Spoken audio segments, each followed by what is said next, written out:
What's going on? I want to bring you guys to a young brother, man, from Philly.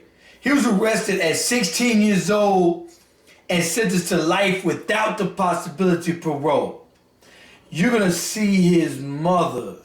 He gets out. They surprise his mother. But why I want to bring you guys this video, for the young brothers watching this, who, men, women, you guys won't understand our ego, our pride. When we get into it out there in the streets and somebody disrespects us, all morals go out the window. All we can think about, and the only thing that can make us feel better, is to get our vengeance on this person that disrespected us. But when you get older, you think about the consequences first. And I want to talk to these young brothers who think your friends is going to ride with you while you're in prison. No. There's one person that's going to ride with you while you're in prison. It's going to be your mother or your father and your immediate brother, sister. But outside of that, absolutely no one cares. So I'm going to bring you guys this video. I'm going to bring you guys his interview. He is from Philly. His name is Raheem. He's going to be getting out of prison and showing his mother. Now, this video has been going viral everywhere. It's touched a lot of people. This is my life in a shot.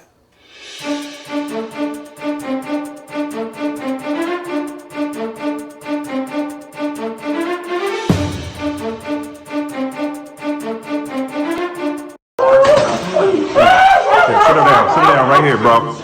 Sit her down. Have a seat, mama. I got some chairs for you. Oh my God! Oh my God! Oh my God! Get her,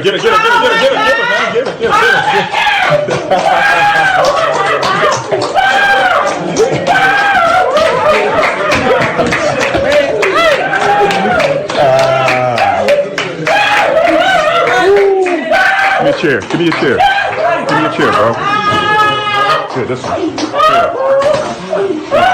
Sit her down right here, bro. Sit her down. Have a seat, mama. No! Mama, I told you.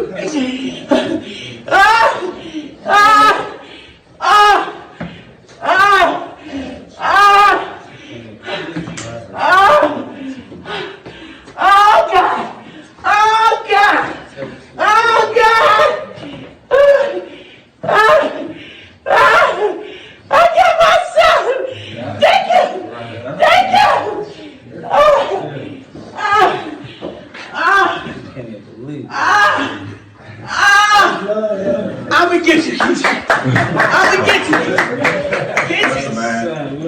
Reunification right here. This young man had to grow up without his father, man. Listen to us, man. You don't want this to be your mom right here. This will be your mother. 21 years later, this will be your mother. 21 years later, this will be your son. Had to grow up without you. Listen to me, man. Listen to what we're saying. Listen to me. Them guns ain't where it's at. Go get a job. I don't want this. I don't want my mother going through this, y'all.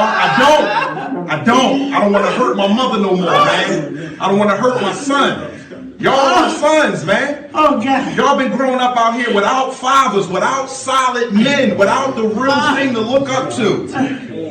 Nobody mother should have to go through this, man. Dude, let's do this right now, because this is what the after effect is.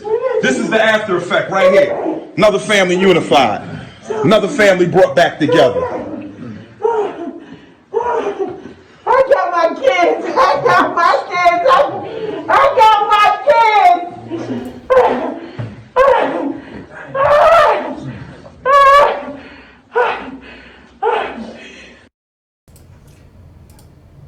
I want you guys to look at her face. For all the young brothers, that was his son.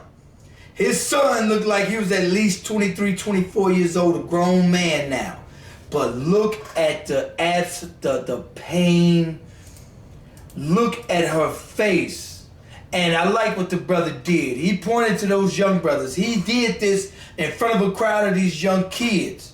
Because what these kids don't understand is the mother does that time with you.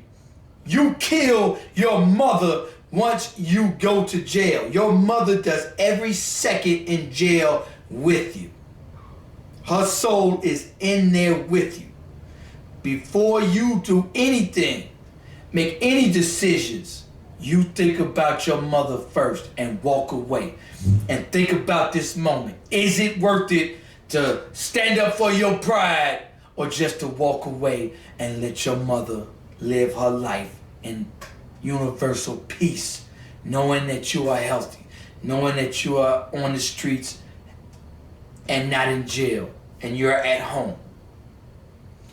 For men, it's very hard. Don't get me wrong. I'm 39 years old. It's very hard for me. I had an incident at a bowling alley about 2 months ago.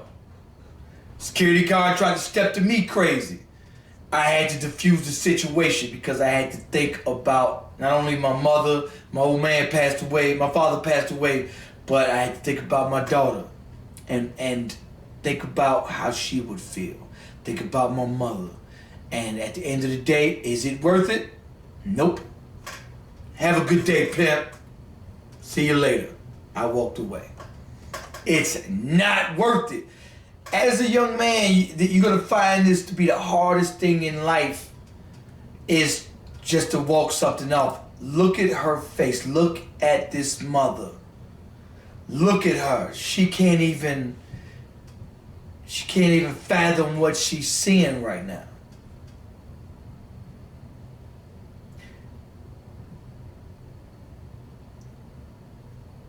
Look at this.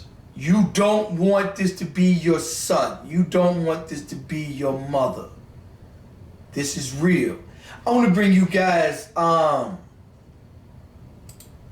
that you don't want this to be your family. I'm going to bring you guys the interview. His name is Raheem. He was 16 years old from Philly, man, when this happened. This is the brother here. They did a radio interview with him. I'm glad they brought him on so that he could tell the story, you know. And this is something young brothers and sisters need to see on a regular basis, man. Because this ain't worth it. He didn't know. So you were in jail for 21 years. I went to prison at 16. Wow. So I was convicted, sentenced to life without the possibility of parole. So why did you go to jail? Because a lot of people want to know. Well, there were allegations made that I had been involved in a robbery gone wrong. Okay. And so, no evidence and so on and so forth. The trial went on, the arrest warrant came out, word of mouth. I was arrested, tried, convicted. No one ever said that I did anything, but that was the case. It was our... So I was sentenced to life without the possibility of parole. And did you have a lawyer? Like, what was the process? Yeah, well, see, the thing is, that's important. That's crazy that you asked that because we all have lawyers. They appoint you a lawyer in the courts, but sadly enough, they don't care. They don't care much. They get paid a certain stipend or a certain amount of money, and they're going to do a certain amount of work. Okay. So, the lawyer really didn't do too much justice. I think that it was a whole lot of other things involved with that, like a sellout, if you will, like my case for another case. So I ended up, and for us, when you are a child growing up in urban society and you have like nothing, you don't have nothing. Yeah. If this happens to you and you get arrested, 10 times out of 10, you're going to jail. I had a friend that was in jail for 5 months, right? And when he was calling me, he was like, yo, dude, they are giving out these years of life. Like, even if you didn't do it, they're coming down, look, yo, the public defender is coming down saying, hey, we can give you 10 to 15 years. He's like, yo, I didn't do it. Come back, yo, we can give you 5 years. He's like, yo, dog, I didn't do it. Go back, all right, we can give you 2.5. But if you pleaded out the first time that they said it, you would have got that 10 to 15 years. Like, and they're throwing people in jail that look like us, you know, because they're making money off of the jails. And you look at what happened with Meek Mill's reform and the things that happening with his case are bringing light to what's going on in the criminal justice system. Raheem, how did you set it up? You knew you were coming home. How did you know, and how did you keep it from your mom? Because you said it was kind of hard keeping things from her. The parole process for us was like, what we go through in there, for that process, no one out here knows. So the only thing they know is if you call home and tell people, and then they tell people.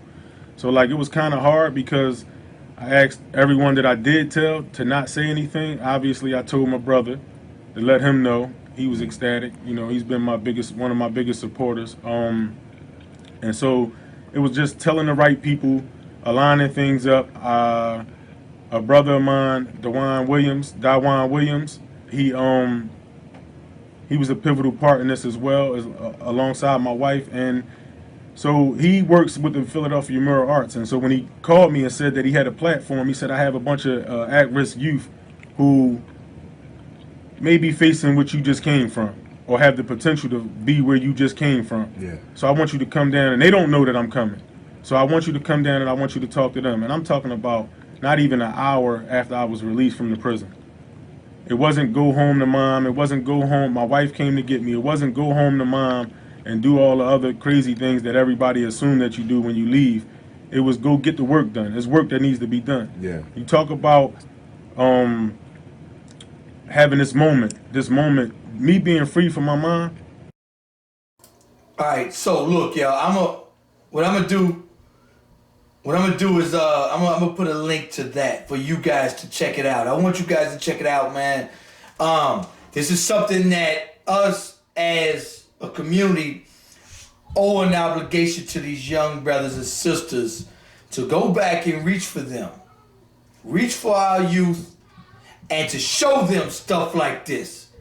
Especially for the OGs in the community, man, that went through this. To tell our young brothers and sisters, yo, man, picking up the gun, robbing people, being in the wrong place. Let me tell y'all something. I hate when people talk about, did you have a lawyer? Motherfucker, you could have 30 lawyers, and they will convict you.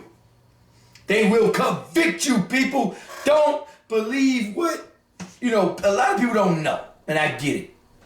But let me tell you something. Your life, guilty or not guilty, you will still get locked up. Especially if you're in the wrong place at the wrong time. And especially if you hang with the wrong people. It don't matter. If you don't have millions of dollars to fight that case with 30 lawyers, they'll point you a public defender. A public pretender. And they'll go in there and they'll pretend like they're, okay, yeah, sure, yeah, 15 years, 30 years, 100 years. Like it's candy. They're handing out that like it's nothing. However, we must come back for our youth. We must. And we must come and get our children. Because this is where our children are heading.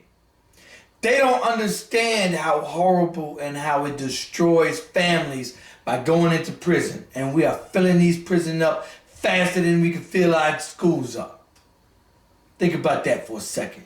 This is our responsibility. It's nobody else's. Nobody's coming to save us.